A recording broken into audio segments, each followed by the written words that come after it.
They say you can't keep a good Jet grounded for long, and after a tough loss to the Philadelphia Flyers over the weekend, the Jets found themselves back in the win column against the New York Islanders. We'll dive into all of that and Kyle Connor's return to the lineup on tonight's episode of Locked On Winnipeg Jets. You're Locked On the Hockey Jets, your daily podcast on the Winnipeg Jets. Part of the Locked On Podcast Network, your team every day.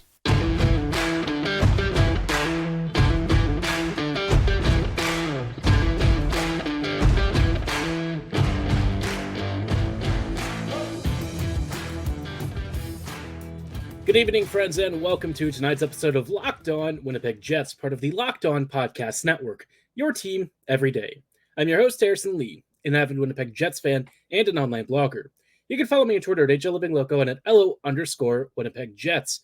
Thanks for making Locked On Jets your first listen of the day every day. If you like what you're hearing, be sure to like, follow, and subscribe on all of your favorite podcasting platforms and YouTube. Doing so, of course, is always free of charge and ensures you never miss another episode. Most of all, though, we just love and appreciate your support.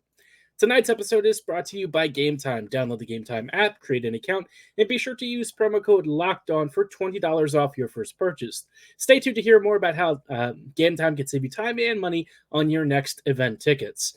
Now, like I said, the Jets, after a tough loss over the weekend, finally got themselves back in the win column, which I say finally, and it was only a one-game losing streak, right? Pretty awesome that the Jets, with a couple of days rest, come back, and after a slightly slower start against the Islanders, started to pick up the pace. And when you look at the expected goal share for the game, the Jets pretty roundly defeated the Islanders in almost all facets.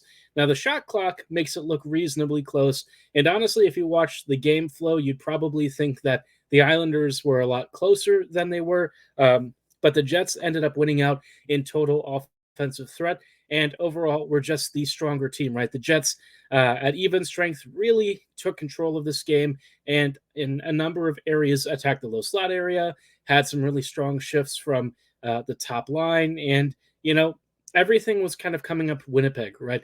This was a big game. This was a big return for Kyle Connor, and I think in a lot of ways, it's also sort of a preview for how the Jets are finally going to look when we have, everyone back healthy.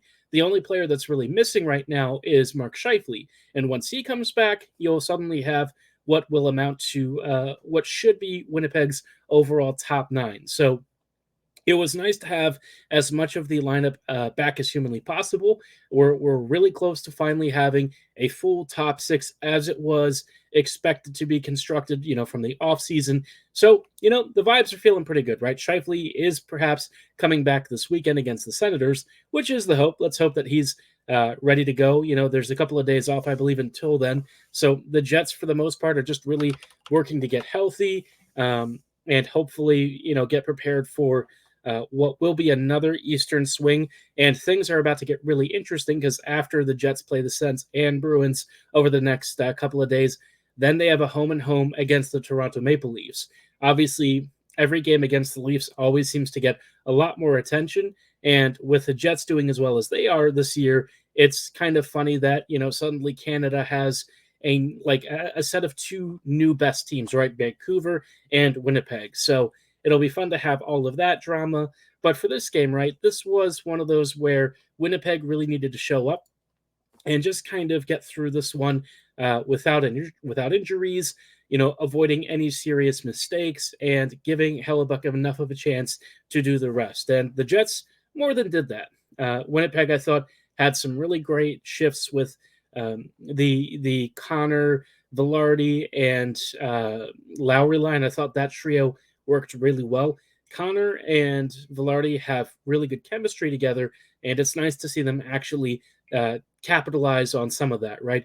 Vilardi had a great, almost like a double deflection goal. I think it went off of Lowry. I have to see if he was recorded with having had an assist, but a nice little point shot that kind of squeaked by Sorokin, and, that's how things go, right? Winnipeg has done a really good job of creating more net front traffic, and Vilardi has kind of lived in that pain. I feel like almost every goal that he's scored has somehow been in the crease. That dude just loves getting down and dirty, which is a lot like what we thought Pierre-Luc Dubois was going to be when he came here. And honestly, Dubois did do a lot of that stuff, but I feel like Vilardi has somehow turned up the finishing to another level. So glad to see him really doing well. Other guys who I thought looked pretty strong. Kupari, he does still have some mistakes where he'll occasionally turn it over in front of Hellebuck and cause a bit of a high danger chance. But compared to the last game that he had, I thought this game was a lot stronger. Kupari was creating some good chances. I thought he used his speed effectively, and look, it's the Islanders. They don't have a lot of scoring depth, so the Jets naturally should have won the expected goal share battle. But still, at the end of the day, the Islanders are a heavy physical team. They're going to fight you and grind in the corners, and they're going to make life very difficult. And I think the Jets managed to navigate that pretty well. Now, in terms of things that I didn't love, we'll spend some time talking about one of the biggest problems later because it's a continuing trend. But the Perfetti and Ehlers line actually played among the least 5v5 minutes of any line in the entire roster. So that really can't be a continuing trend. I do kind of wonder if it was partly Bones thinking that this was a more heavy forechecking game, because he did tend to run the bottom or like middle six lines a lot. And I feel like maybe this was because he was expecting it to be a lot more physical, a lot more intense, and he wanted to shelter that Perfetti line. But I feel like you don't have to do that. That's something that I've mentioned before. I really don't think you have to use kid gloves with those guys. I feel like that's a mistake, and honestly, it limits your team's offensive potential. But Bones is going to do what he does. This is kind of more of his Dallas days, I think, sort of bleeding through. Which, again, of the complaints that I have, I don't have the biggest list of complaints, but this is one that's definitely going to need some attention, right? Because like Mason Appleton ended up leading Winnipeg's 5v5 ice time.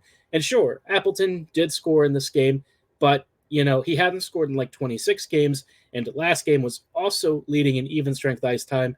And while he does really fight for the badge and work hard on every shift, the overall outcomes just haven't been there. So that's a question for, I think, the coaching staff to kind of work through. I don't really know why the Perfetti line plays so little, especially with how good Ehlers has been. If you give him less ice time, it's just not the right decision. But like I said, we'll talk about that later and how that could have some really nasty downstream impacts for the Jets. Before we go any further, though, and talk about Kyle Connor's return, which was a really fun thing and honestly a bit surprising with just how good he was in this game, I do want to shout out our friends and partners at GameTime. When it comes to buying tickets, a lot of you are used to surprise charges, lots of perhaps ambiguity as to what you're even paying for. You don't often have the luxury of seeing what seat you're getting or where you're sitting in the row. And GameTime knows the struggle. They are sports and event fans just like you, and they've probably gone through any number of ticket buying sites that have a lot of limitations. And that's why GameTime is super convenient. They offer you in-venue views so you actually know what you're paying for, and they want to help you save money by offering killer last-minute deals, all-in prices, views from your seat, and of course, all backed by their best price guarantee. They want to make ticket buying as convenient and simple as possible, and there's even event cancellation protection, which for me, is really helpful. I just bought a ticket recently to a Baltimore Ravens playoff game, and it might not even happen if the Ravens don't actually advance. So it's nice that they have you backed up if things go south for your favorite team. If, like me, you want to take the guesswork out of buying tickets, download GameTime today. Create an account and be sure to use promo code LOCKEDON for $20 off your first purchase. Again, terms apply. Create an account and redeem code LOCKEDON for $20 off. Download GameTime today. Last minute tickets, lowest prices guaranteed. Hello, friends, and welcome back to this episode of Locked On Winnipeg Jets, part of the Locked On Podcast Network. Your team every day. Every day, thank you so much for rejoining us on tonight's episode as we are diving into the return of Kyle Connor to the lineup. It happened a lot faster than I think a lot of us were expecting. His MCL sprain, I believe it was anticipated to have a recovery of 6 to 8 weeks. He came back in like 5.5 weeks, which I don't think anyone really expected. That was pretty crazy. I thought it was really surprising. Was not expecting it to happen this quickly. I think that there is maybe a question or two about, was he really ready for this game and ready to come back? And, that was something that I I was partly a little bit nervous to find out just because I didn't want him to re-aggravate his injury and have an issue where suddenly, Connor's going to have to miss time. Now, I'll give you a breakdown of some things that really stood out in his return to the lineup in just a moment. Before we go any further, though, did want to let you know something super cool that the Locked On Network is doing. We have launched the first ever national sports 24/7 streaming channel on YouTube. Locked On Sports Today is here for you 24/7, covering the top sports stories of the day with our local experts from across our national shows and our local experts covering every league. So go to Locked On Sports Today on YouTube and subscribe to the first ever national sports 24/7 streaming channel. Now, like I said, Kyle Connor's return to the lineup was actually pretty nice. I know that in the past we've mentioned that Connor has had perhaps some blemishes in his game. Maybe he wasn't as defensively responsible. Perhaps there were some gaps in his playmaking ability where he didn't use his line mates to the best of his ability. None of that was really a problem tonight. Actually, despite not scoring like an even strength goal or anything, he did have an empty netter. And honestly, you know what? I'd say he really deserved it. He put in a lot of really hardworking shifts. He back checked effectively. He actually man marked a number of opportunities. He chased back on a few guys who were carrying the puck on odd man rushes. I thought that he marked his passing and shooting lanes a lot more effectively. This was just a more well-rounded performance. And look, you're never going to have like the kind of game where Kyle Connor is some two-way juggernaut, right? That's not really his style, but it doesn't have to be. I think in a lot of ways, Connor could just be like average, bang average, break even. That's all I would really ask for. A guy who can do at least enough to be perhaps even in goal share, and then let his finishing take over the rest. And in this game, I thought he actually played really well. It was nice to see him back. I thought that he played really well with Vilardi and Lowry. They were getting into some dangerous areas. Connor just barely missed connecting on like 2 to 3 different chances.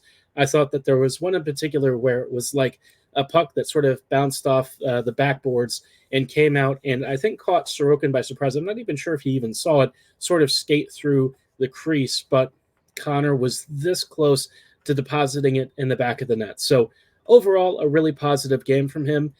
This was one of his most well-rounded games, I would say, that I've seen him play this year, which if that's the version of Connor that we're going to have going forward, the Jets are in pretty good straits, right? Even like average-ish defensive contributions and stuff where he's, back checking a little more aggressively, marking those lanes and taking his man, that would go a long way to adding some stability. Because like the Jets already have a really strong top six, but even just a little bit of systems buy-in from Connor would make all the difference. So yeah, in terms of Kyle's return to the lineup, really couldn't ask for much more. I thought that he honestly deserved maybe 2 goals in this game. Thought he looked really dangerous, and his power play passing was really quick and snappy. It was all the good stuff that we've been missing, and it was just nice to finally see him, back in the lineup. That's I think the biggest thing, right? Having him, fill out our top 6 wing depth, especially because we've had to kind of go with Iafallo and a few other guys cycling in, and they've held down the fort as much as they can, but no one's replacing Connor, right? That's just not the kind of talent that the Jets have at their disposal. So having him back in the fold and playing as well as he did in this game, let's hope he keeps it up for the rest of the season, adds a few more goals alongside that, because if that's what we get from him, no complaints at all. I can absolutely live with that, and I thought he had a really strong return. Interestingly, I thought the chemistry with Lowry and Vilardi was particularly fun to watch. Lowry, since getting promoted into the top 6, has looked really effective. I would say that he's not the kind of guy who's going to be a consistent, 30-goal finisher or anything, but I feel like his very simple net drive approach, his passing plays, and his spatial awareness down low have actually meshed well with both Kyle and Vilardi's skill sets. It was also the same when we saw Ehlers up there instead. It just seems like Lowry has taken a step forward this year where, he's really being a really strong two-way attacking and defensive presence. Whatever you ask him to do, he's pretty much there on the spot. He can create good chances. He grinds down low. He's defensively responsible. And I thought in his first game of playing some time on the first line, he had that like really nice assist to Ehlers on the second goal that was the game winner. A very deft little touch in the neutral zone, nothing too crazy. But nice to see that he's capable of those little details plays too, because like obviously his finishing, it's not quite on the level of a first liner, but in the interim where the Jets are sort of a little bit short staffed with Shifley gone, I think that's worth pointing out. So Kyle Connor's return, happy to see him back. Scored a goal. Obviously it was an empty netter, but I feel like he really did deserve a goal, whether it was an empty netter or not. Strong performance, and hopefully that is what we're going to see from him for the rest of the season. Now, for all of the good vibes and everything, there was one thing of note that I thought I mentioned earlier would be worth pointing out, and that is some questionable deployments from the coaching staff. We'll talk about that in just a moment. Before we go any further, though, I do want to shout out our friends and partners at Sleeper. It's almost the halfway point in the season, and the Jets are now back in first place in the NHL. It has been a really fun ride for all of us. No real lows of note. Winnipeg has just continued to climb and really impress people. But regardless of where we are in the current standings, I did want to remind you that you could win big by playing daily fantasy hockey on Sleeper, the official daily fantasy app of the Locked On NHL Network. Sleeper is our number one choice for daily fantasy sports, and especially hockey, because with Sleeper, you can win 100 times your cash in daily fantasy hockey contests.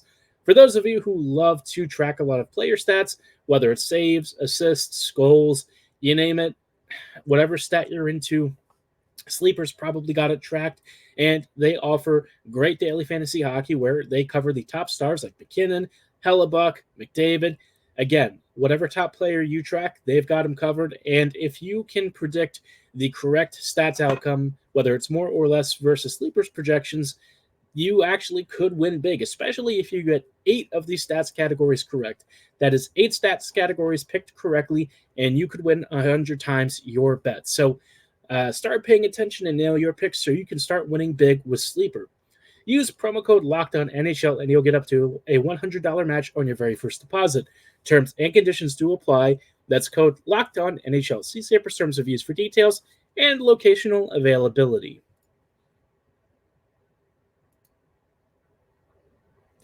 Hello, friends, and welcome back to this episode of Locked On Winnipeg Jets, part of the Locked On Podcast Network, your team every day.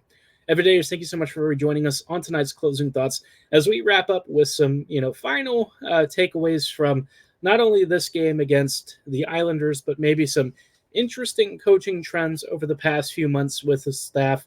Overall, right, like I said, I don't really have any real complaints. The stuff that I do tend to point out with the Jets, whether it's special teams or otherwise, some of it's a little more minor, some of it's a little more pressing. And one of the things that I would argue is relatively pressing is the Cole Perfetti and Ehlers usage, especially in the game against the Islanders. For them to have among the lowest 5-on-5 ice time of any line just really doesn't sit well with me, especially because it wasn't like the third line with Appleton and Niederreiter and Toninato was really doing that well. They were handling their minutes about as okay as you could expect. But I think when it came to this sort of game and you had a very tight forechecking game, not a lot of space, and it was going to take whether, maybe some greasy goals or some moments of absolute brilliance to break down a rather frustrating Islanders low block. I think for the Jets, it was a mistake to not use Ehlers and Perfetti more. And I know, you might say, well, in a tight forechecking game, a lot of defensive plays and stuff, that sort of style that they have might get snuffed out. Maybe they get injured. But I think in a game like this, you actually want that extra level of creativity, especially in those tight spots, right? Those narrow spaces, tight shooting and passing lanes, areas where you need guys with elite sense and ability to make those elite level plays. That's where I think you get more value out of them. And for me, I just felt like the Jets perhaps didn't make as much use of it as they could have. Did it matter for the end outcome? Not necessarily. The Jets still came away with a big win, and it was very much deserved. But it felt like Winnipeg maybe could have given itself more breathing room. And I feel like in some of these games where the Jets maybe aren't scoring a lot and they're facing teams that have perhaps either historically not conceded a lot or might have just a hot goalie on the wrong night, Winnipeg needs to give itself as much margin for error as possible, and not using Perfetti and Ehlers enough is definitely of concern, right? I know that, as the Jets get healthier, guys are going to get bounced up and down the lineup a lot more frequently, but you saw how good Ehlers was on the top line, right? Why limit his ice time now that people are starting to get healthy? make the most of the talent that you have and give yourself as many opportunities to outscore your opponents as possible. With Ehlers on the ice, they have really massively outscored their opponents by a huge margin, especially when he was on the first line. Let him run things. I just feel like, putting him maybe 10 to 12 minutes out there a night is just not enough. And especially in a game like this where, again, like I said, those goal scoring margins might be really narrow.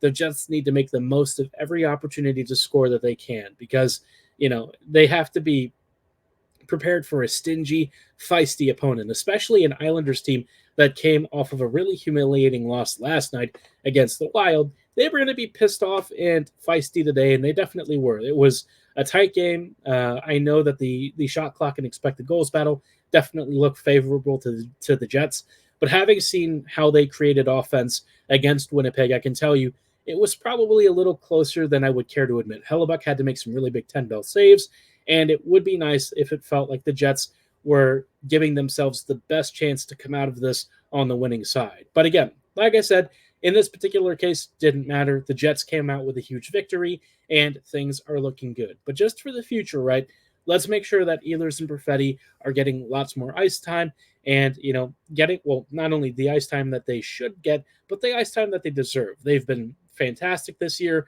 Perfetti even had an assist in the limited time that he had in this game. A great pass to Neil Pionk to take advantage of Sorokin, who had lost his skate on a power play. So, yeah, overall, like I said, this is stuff that's not necessarily like world ending, but it would be nice if the Jets try and clean that up heading into what will be a very busy but hopefully fruitful back half of the season. Thankfully, though, the Jets have some rest coming up with the All-Star break and everything. That'll be nice. I think it would be good for Winnipeg to heal up, maybe take a bit of a breather, and get ready for the final stretch of the season. It's coming up fast. I can't believe we're actually already towards the latter portion of January. Feels like the season just started yesterday, and the Jets continue to roll as they're back in first place in the NHL. So vibes are good. Jets are good. Let's hope it all continues and ends somewhere in a Stanley Cup. But for tonight's episode, that is going to be all the time that we have. Drop any feedback you have about either this game or maybe the deployments or Kyle Connor's performance in the comment section below or at my social medias at HLLivingLoco and at LO_Winnipeg Jets. For tonight's episode, though, that is going to be all the time that we have. Tomorrow, we'll talk about some new Jets trade rumors and whether they should be of interest to Winnipeg fans. But like I said, we'll see you tomorrow. Have a great night. And as always, go Jets, go.